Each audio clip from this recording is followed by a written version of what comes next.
जय श्री राधे। हरे कृष्णा। जया एकादशी व्रत कथा एवं भक्ति महिमा।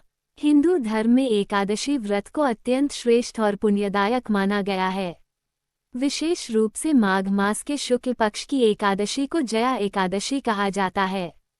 यह एकादशी इतनी प्रभावशाली मानी गई है कि इसके व्रत और श्रद्धापूर्वक पालन से मनुष्य भूत प्रेत पिशाच जैसी नीच योनियों से भी मुक्त हो जाता है। भगवान श्री कृष्ण ने स्वयं इस एकादशी की महिमा धर्मराज युधिष्ठिर को सुनाई थी। आइए उसी पावन कथा का श्रवण हम सब भी करें। धर्मराज युधिष्ठिर ने भगवान श्री कृष्ण का विधिपूर्वक स्वागत और अभिवादन करने के पश्चात कहा, हे भगवान, आपने माघ मास के कृष्ण पक्ष की शततिला एकादशी का अत्यंत सुंदर वर्णन किया। आप स्वेदज, अंडज, उद्भिज और जरायुज चारों प्रकार के जीवों के उत्पन्न करने वाले, पालनकर्ता और संहारकर्ता हैं। अब कृपा करके माघ शुक्ल एकादशी का भी वर्णन कीजिए। उसका क्या नाम है, उसकी व्रत विधि क्या है और उसमें किस देवता की पूजा की जाती है। भगवान श्री कृष्ण बोले, हे राजन, इस एकादशी का नाम जया एकादशी है।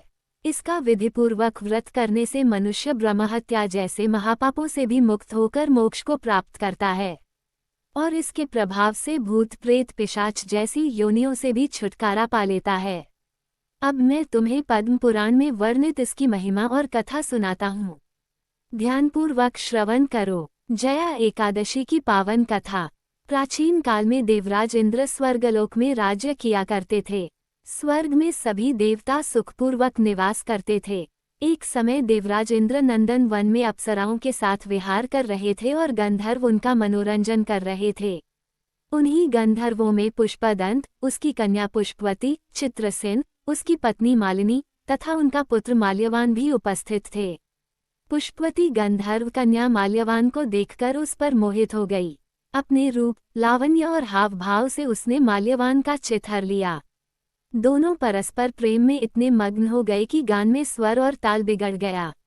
देवराज इंद्र ये सब समझ गए और इसे अपना अपमान मानकर क्रोधित हो उठे। उन्होंने श्राप देते हुए कहा, ग्रेटर देन, हे मूर्खों, तुमने मेरी आज्ञा का उल्लंघन किया है। अब तुम दोनों मृत्युलोक में जाकर पिशाच योनि धारण करो और अपने कर्मों का फल भोगो। इंद्र के श्राप से दोनों अत्यंत दुखी हुए और हिमालय पर्वत पर पिशाच रूप में रहने लगे। उन्हें न गंध का ज्ञान था, न रस का, न स्पर्श का। भयंकर शीत में उनके दांत बजते रहते, नींद एक क्षण को भी नहीं आती। एक दिन पिशाच माल्यवान ने अपनी पत्नी से कहा, पिछले जन्म में हमने अवश्य कोई बड़ा पाप किया होगा, तभी हमें ये भयंकर योनि मिली है। इससे तो नरक का दुख भी अच्छा होता। अब हमें किसी भी प्रकार का पाप नहीं करना चाहिए। जया एकादशी का पुण्य प्रभाव। इसी बीच माघ शुक्ल पक्ष की जया एकादशी आई। उस दिन दोनों ने न अन्न ग्रहण किया, न कोई पाप कर्म किया। फल फूल खाकर दिन बिताया और सायंकाल पीपल वृक्ष के नीचे बैठ गए। रात अत्यंत शीतल थी। ठंड से कांपते हुए दोनों मृतक के समान एक दूसरे से सटे पड़े रहे।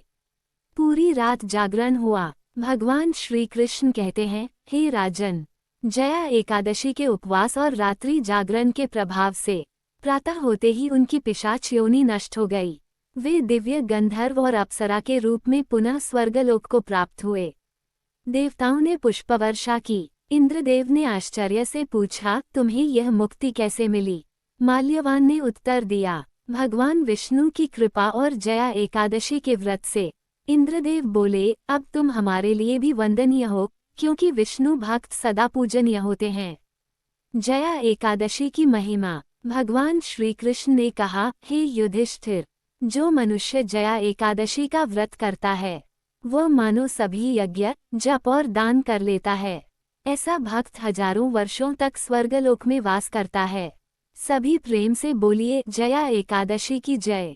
संत महाराज और वात्सल्य भक्ति की कथा।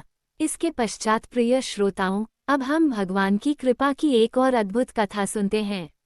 वृंदावन में एक संत महाराज रहते थे, जो निरंतर श्री कृष्ण की आराधना करते थे।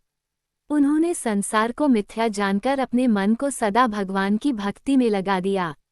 उन्होंने श्री कृष्ण से पुत्र भाव, वात्सल्य भाव का संबंध जोड़ा। वे मन ही मन कल्पना करते, मैं नंद हूँ और बालकृष्ण मेरे पुत्र हैं। वे यमुना स्नान, भोजन, दुलार सब कुछ मानसिक सेवा के रूप में करते। उनकी पूरी दिनचर्या बालकृष्ण के साथ बीतती। एक दिन उन्होंने इच्छा प्रकट की, काश एक बार गंगा स्नान हो जाए, लेकिन उनका कन्हैया उन्हें छोड़ने नहीं देता।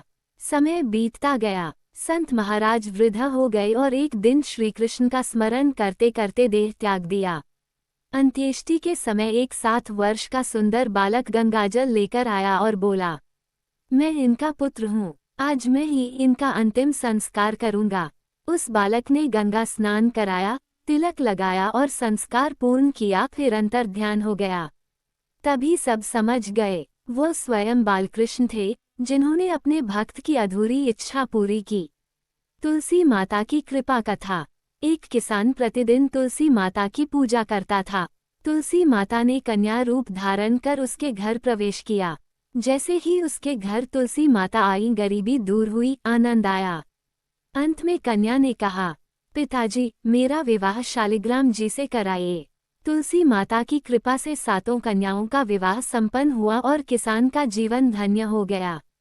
हे तुलसी माता, जैसे आपने उस किसान पर कृपा की, वैसे ही सभी भक्तों के घरों में सुख, शांति, समृद्धि और भक्ति बनाए रखना। कथा कहते सुनते सभी पर कृपा करना, सभी के दुख हरना। जय श्री विष्णु। यदि आपको यह वीडियो पसंद आया हो तो इसे लाइक करें, अपने प्रियजनों के साथ शेयर करें और चैनल को सब्सक्राइब करना न भूलें।